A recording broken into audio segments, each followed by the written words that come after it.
and welcome to Diabetes Connections in the News. I'm Stacey Sims, and every other Friday, I bring you a short episode with the top diabetes stories and headlines happening now. In the News is brought to you by Edgepark. Simplify your diabetes journey with Edgepark. Our top story this week, Tandem Diabetes announces the U.S. launch of the Tandem Mobi. This means they are taking orders and shipping them out. The Mobi, the smallest durable pump on the market, uses Control-IQ and is cleared for use by people with type 1 ages 6 and up. It has full iOS mobile control through a user's compatible iPhone 5, although there is a button on the pump. It's compatible with the Dexcom G6. Integration with the G7 is expected in the second quarter of this year, and then later integration with the Abbott Libre 3 sensor. Insulet received European approval for integration with the Abbott Libre 2 Plus for their Omnipod 5 system. Right now, the Omnipod 5 works with Dexcom 6 and is working on G7 integration. Insulet expects availability for the system with Abbott CGM to come first in the UK and Netherlands, phased launch in the first half of 2024. Other markets in Europe to follow. Right now in the US, Dexcom is the only approved CGM for use with Insulet pumps. A new study looking at the clinical management of type 1 with technology, with CGMs, with pumps. These researchers say real-world impact on glycemic targets and severe hypoglycemic events is unclear. They enrolled 2,000 people who'd been diagnosed with type 1 for at least 2 years for an online survey study. This was through the T1D Exchange Registry. 91% of participants used a CGM. 50% of CGM users used an AID system. 60% of CGM users met the glycemic target, which they say here is under 7. Just under 65% of AID users reached that target. The headline here is, quote, despite diabetes technology, many with T1D miss glycemic targets and experience severe hypoglycemia and impaired awareness of hypoglycemia. Now, while that's true, a little bit of editorial statement, I think these numbers actually sound really good when you look at real-world living with type 1 diabetes. I will link up the study. You could take a look yourself. A new study about type 2 diabetes shows that SGLT2 inhibitors could reduce the risk of kidney stone formation. These researchers looked at the insurance records of more than 1 million American adults with type 2, and they found that those who had begun using an SGLT2 inhibitor were about 30% less likely to experience a kidney stone than those using a different kind of glucose-lowering medication. The positive effect took hold very quickly. Most patients only participated in the study for about 6 months.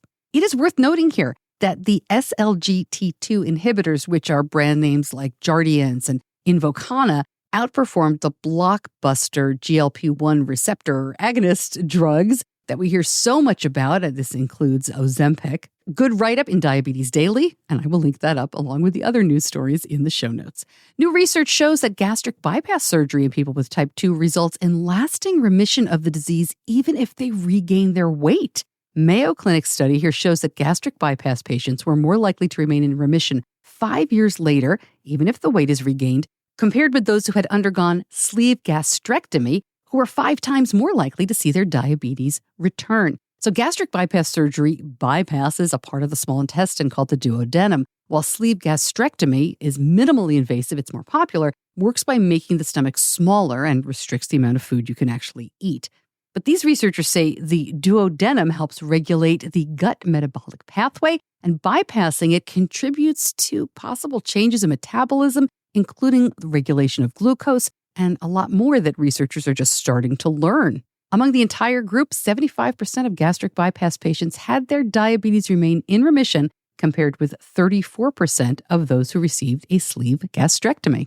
New study looking at type 2 and back problems. It shows that type 2 may alter the behavior of discs in the spinal column, making them stiffer and causing the discs to change shape earlier than normal. Okay, this was a study in rats, but these researchers say the findings provide novel insight into the potential mechanisms underlying diabetes-related disc tissue. They want to look at preventative and therapeutic strategies. Right back to the news in just a moment. But first, Diabetes Connections is brought to you by Edgepark. Life is busy. Managing diabetes is a daily commitment.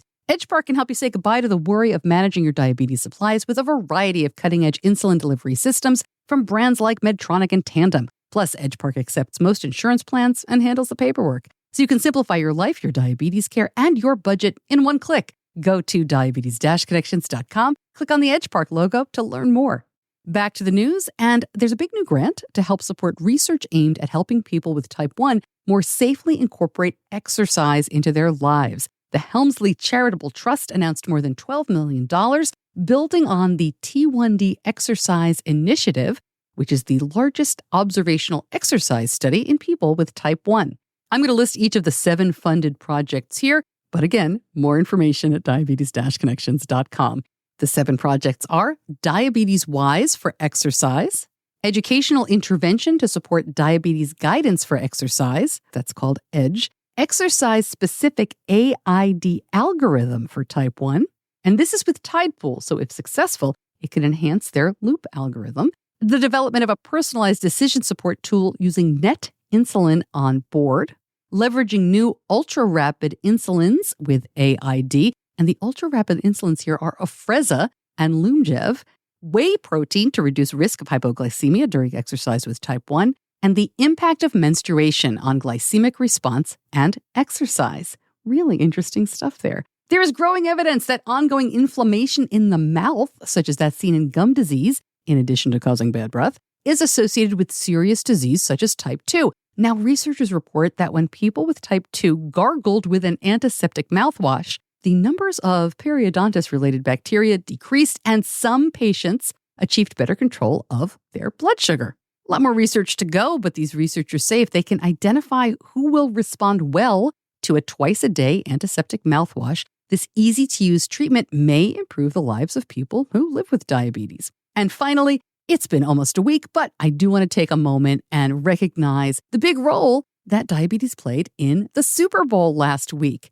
Halftime show, of course, with Grammy Award-winning megastar Usher. His teenage son was diagnosed with type 1 almost 10 years ago. He's a teenager now. Usher spoke out about raising awareness for type 1 and the importance of screening. And of course, Noah Gray of the Super Bowl-winning Kansas City Chiefs lives with type 1. He was diagnosed during his freshman year of college. This was his second Super Bowl championship. He's been really open, especially on Instagram, sharing his story and trying to motivate and encourage, especially kids who live with type 1, not to hide it.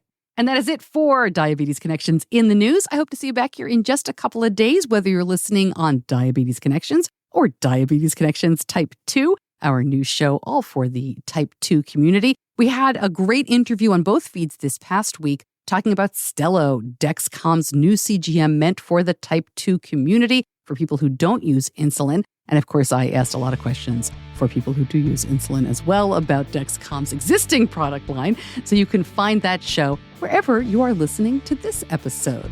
By the way, I would always love to know what you would like to hear on either show. You can always reach out, Stacey at diabetes-connections.com. Thanks for listening. I'll see you back here soon.